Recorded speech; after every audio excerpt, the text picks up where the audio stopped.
আসসালামু আলাইকুম। ভূমি রেকর্ড ও জরিপ অধিদপ্তর পদ পেশকার 12 ডিসেম্বর 2025 লিখিত পরীক্ষা হয়েছে, যেটা রেজাল্টও বের হয়ে গেছে। তো সেটা সমাধান দেখি। গণিতের অংশটুকু। গণিতের প্রথম প্রশ্ন হচ্ছে, উৎপাদকে বিশ্লেষণ করুন। a³ - 6a² plus 12a - 9। তাহলে a³ -3a²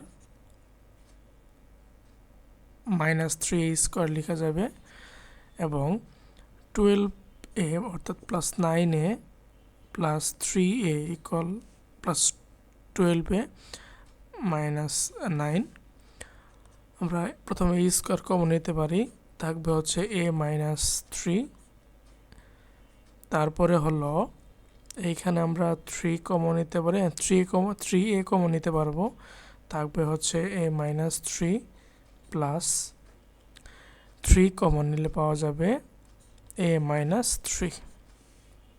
তাহলে a -3 into a² -3a plus 3, এটা হচ্ছে আমাদের নির্ণয় উৎপাদক। ক্লিয়ার? নেক্সট, কোনো মূলধন 3 বছরে সুদে মূলে 1100 টাকা হয়।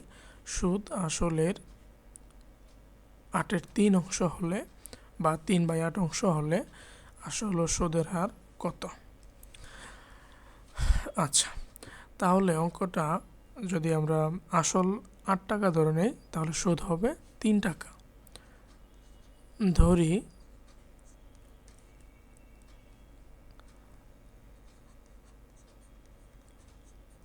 আসল ইকুয়াল 8 টাকা,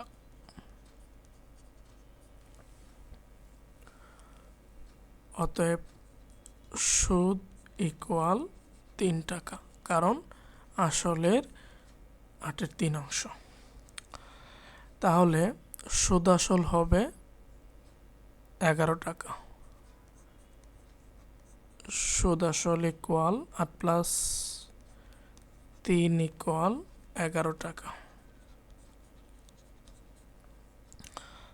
এখন আমরা দেখি যে সুদ আসল যখন 11 টাকা হয় তখন আসল হচ্ছে 8 টাকা। একে কত? এই যে 1100 টাকায় আসল কত? তাহলে লিখতে পারবো যে সুদ আসল 11 টাকা হলে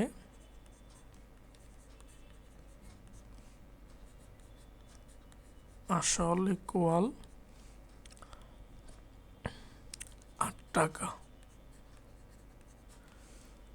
সুদ আসল সরাসরি আসি, 1100 টাকা হলে আসল ইকুয়াল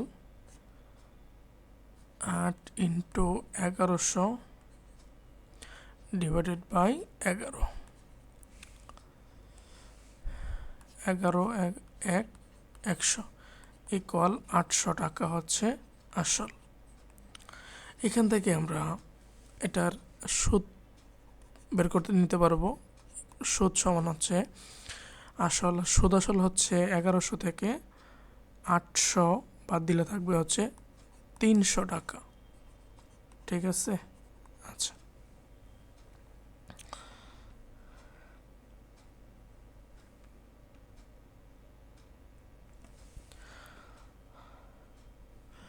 সুদের আসল পেয়ে গেলাম আমরা। এখন লাগবে আমাদের সুদের হার, হারের মানটা। তাহলে আমরা জানি I ইকুয়াল PRN বা R equal I divided by PN। আচ্ছা, আমরা সুদ পেয়ে গেছি 300, আসল হলো 800 টাকা, আর সময় হচ্ছে 3 বছর। 3 3 108, 1 ডিভাইডেড বাই 8 ইকুয়াল, এটা মানে সর্বশেষ যা আসবে এটার সাথে কিন্তু আমাদের আরও 100 গুণ করে দিতে হবে, যেটা হবে 12.5%। ঠিক আছে, এই প্রশ্নটা বিগত অনেক পরীক্ষাতে আসছিল। নেক্সট প্রশ্ন, 230 মিটার দীর্ঘ একটি ট্রেন ঘন্টায় 40 কিলোমিটার বেগে চলছে। পিছন থেকে সমান্তরালভাবে 270 মিটার দীর্ঘ একটি ট্রেন ঘন্টায় 50 কিলোমিটার বেগে আসছিল। দ্বিতীয় ট্রেনটি কত সময়ে প্রথম ট্রেনকে অতিক্রম করবে? আচ্ছা, তাহলে আমরা দেখি যে দুটা ট্রেনের মোট দূরত্ব ইকুয়াল, প্রথম ট্রেনের হচ্ছে 230 এবং দ্বিতীয় ট্রেনের হচ্ছে 270 ইকুয়াল 500 মিটার।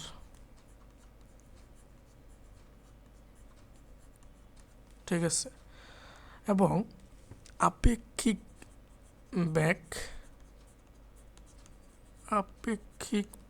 বেগ ইকুয়াল, আচ্ছা দ্বিতীয় ট্রেনের হচ্ছে 50 কিলোমিটার,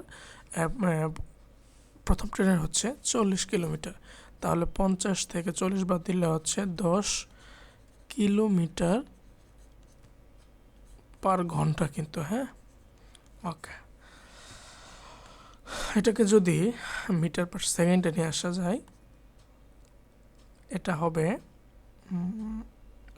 দশমিক না নিয়ে 25/9 মিটার পার সেকেন্ড। ঠিক আছে, কিভাবে করলাম?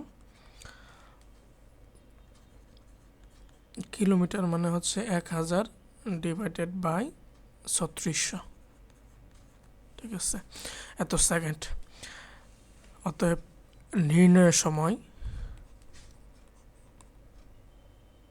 মোট দূরত্ব ডিভাইডেড বাই আপেক্ষিক বেগটা, নির্ণয় সময় ইকুয়াল মোট দূরত্ব হচ্ছে 500 আর এটা আসবে 25 নিচে থাকবে ইন্টু 9, মোট দূরত্ব ডিভাইডেড বাই সময়, সেটা হিসাব করলে আসবে হচ্ছে 180 সেকেন্ড। 180 সেকেন্ড অর্থাৎ 318 মিনিট। দ্বিতীয় ট্রেনটি 3 মিনিটে প্রথম ট্রেনকে অতিক্রম করবে। ঠিক আছে, এই প্রশ্নটা ভালো ইম্পর্টেন্ট, এটা বর্তমানে আসতেছে। আগে আসতো যে এত মিটার দীর্ঘ ট্রেন পাশে খুঁটিকে কত বেগে অতিক্রম করবে। ঠিক আছে, এটা আসতো। পরের প্রশ্নে আসি, একটি ত্রিভুজের একটি কোণ যদি দ্বিতীয় কোণের দ্বিগুণ হয় এবং তৃতীয় কোণ যদি দ্বিতীয় কোণের চেয়ে 20 ডিগ্রি বড় হয়, তবে দ্বিতীয় কোণটি কত ডিগ্রি? এখানে দ্বিতীয় কোণটা হচ্ছে অজানা, সো ধরি দ্বিতীয়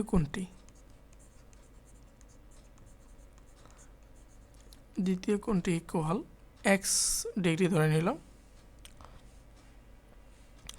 তাহলে প্রথম কোণটা কি হবে?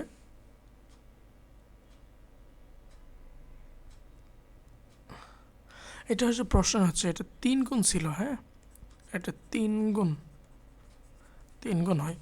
তাহলে প্রথম কোণটি হবে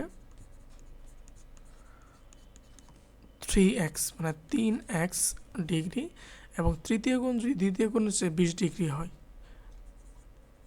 তৃতীয় কোণটি সমান দ্বিতীয় কোণের চেয়ে, তাহলে x প্লাস 20 ডিগ্রি। তবে দ্বিতীয় কোণটি কত ডিগ্রি? আমরা জানি যে ত্রিভুজের 3টা কোণের সমষ্টি হচ্ছে 180 ডিগ্রি, অর্থাৎ শর্ত মতে x degree plus 3x degree plus x plus 220 degree equal কত হবে? 180 ডিগ্রি। তাহলে দাঁড়াচ্ছে 4x সমান 160, অতএব x ইকুয়াল, এখানে কিন্তু এটা হিসাব ভুল হইল। কেন হিসাব ভুল হয়েছে? 3 আর একে 4 আর একে 5, তাহলে 5x সমান হবে 160 ডিগ্রি।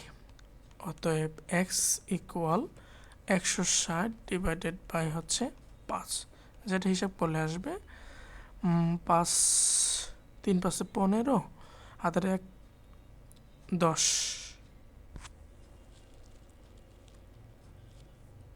32 ডিগ্রি। তাহলে দ্বিতীয় কোণটি কত ডিগ্রি?